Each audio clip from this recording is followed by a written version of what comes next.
ಗರ್ಭ ಸಂಸ್ಕಾರ ಅಂದ್ರೆ ಏನು ಅಂತ? ಗರ್ಭ ಸಂಸ್ಕಾರ ಈಗ ಹೇಳ್ದಂಗೆ ಒಂದು ಪಾಪನೂ ಮಾಡಿ ಒಂದು ಆತ್ಮ ಹುಟ್ಟಬಹುದು, ಪುಣ್ಯನೂ ಮಾಡಿರ್ಬೋದು. ಇದಕ್ಕೆ ಪುರಾಣಗಳಲ್ಲಿ ಸುಮಾರು ಕಥೆಗಳು ಬರ್ತಕ್ಕಂಥದ್ದು. ಆ ಪುರಾಣದ ಕಥೆಗಳನ್ನ ತಗೊಂಡಾಗ ನಮ್ಗೆ ನಾವು ಈಗ ಏನು ಪ್ರಪಂಚದಲ್ಲಿ ಸಾಮಾಜಿಕ ಜೀವನವನ್ನು ನಾವೆಲ್ಲ ಮಾಡ್ತಾ ಇದೀವಿ, ನಮಗೆ ಅದು ಅರ್ಥ ಆಗ್ಬೇಕು. ಸಂಸ್ಕಾರ ಯಾಕೆ ಕೊಡಬೇಕು, ಯಾಕೆ ಅಷ್ಟೊಂದು ವಿಶೇಷವಾದ ಒಂದು ಮಹತ್ವ ಇದೆ, ಹೇಗೆ ಒಂದು ಆತ್ಮವನ್ನು ನಾವು ಆಕರ್ಷಿಸಬೇಕು, ಆತ್ಮಕ್ಕೆ ಏನು ಸಂಸ್ಕಾರವನ್ನು ಗರ್ಭದಲ್ಲೇ ಕೊಡಬೇಕು. ಅಂದ್ರೆ ಒಂದು ಜೀವಿಯನ್ನು, ಒಂದು ಆತ್ಮವನ್ನು ನಾನು ಆಚೆ ತಗೊಳ್ತಾ ಇದ್ದೆ, ಒಂದು ಪವಿತ್ರವಾದ ಒಂದು ಆತ್ಮಕ್ಕೆ ಜನ್ಮವನ್ನ ಕೊಡ್ತಾ ಇದೀವಿ ಅಂದ್ರೆ ಅದು ಒಂದು ದೊಡ್ಡ ಮಹತ್ವ, ಒಂದು ಖುಷಿ ಕೊಡುವಂತ ವಿಚಾರ. ಆ ಸಂದರ್ಭದಲ್ಲಿ ಈ ಗರ್ಭಗುಡಿ ದೇಹ, ಈ ಶರೀರ, ಆ ಗರ್ಭಗುಡಿನ ತಯಾರಿ ಮಾಡ್ಕೊಳ್ಬೇಕು. ಅದ್ರಲ್ಲಿರ್ತಕ್ಕಂತಹ ಭ್ರೂಣವನ್ನ ರೆಡಿ ಮಾಡ್ಕೊಳ್ಬೇಕು. ಇದರ ಪರಿಚಯ ನಾನು ಈಚೆ ಬಂದ್ಮೇಲೆ ಅದು ಏನಾಗ್ಬೇಕು ಅಂತ ನಿರ್ಧಾರ ಮಾಡೋದು ಬೇಡ.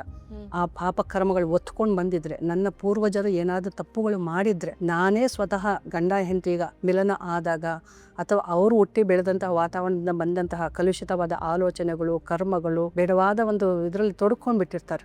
ಮನಸ್ಸಿನ ತತ್ವ ಹೇಗಿರುತ್ತೆ, ಅವರ ಒಂದು ನಡವಳಿಕೆ ಹೇಗಿರುತ್ತೆ, ಅವರ ವಿಚಾರಧಾರೆ ಹೇಗಿರುತ್ತೆ, ಅವರು ಮಿಲನ ಆದ ಸಂದರ್ಭ ಹೇಗಿರುತ್ತೆ, ಅದಕ್ಕೆ ಅನುಗುಣವಾಗಿ ಆತ್ಮ ಆಕರ್ಷಣೆ ಆಗುತ್ತೆ. ಹಾಗಾಗಿ ಅಂತಹ ಒಂದು ಆತ್ಮವನ್ನ ನಾವು ತಗೊಳ್ಬೇಕು ಅನ್ನೋದಾದ್ರೆ ಆ ಗರ್ಭ ಸಂಸ್ಕಾರ ಅದು ಬಂದಿದೆ, ಈಗ ಗರ್ಭ ಧರಿಸಿದ್ದೀರ, ಆ ಮಗುಗೆ ಸಂಸ್ಕಾರ ಕೊಡಬೇಕು, ಭ್ರೂಣಕ್ಕೆ ಸಂಸ್ಕಾರ ಕೊಡಬೇಕು. ಅದನ್ನ ಗರ್ಭ ಸಂಸ್ಕಾರ ಅಂತ ಹೇಳ್ತೀವಿ.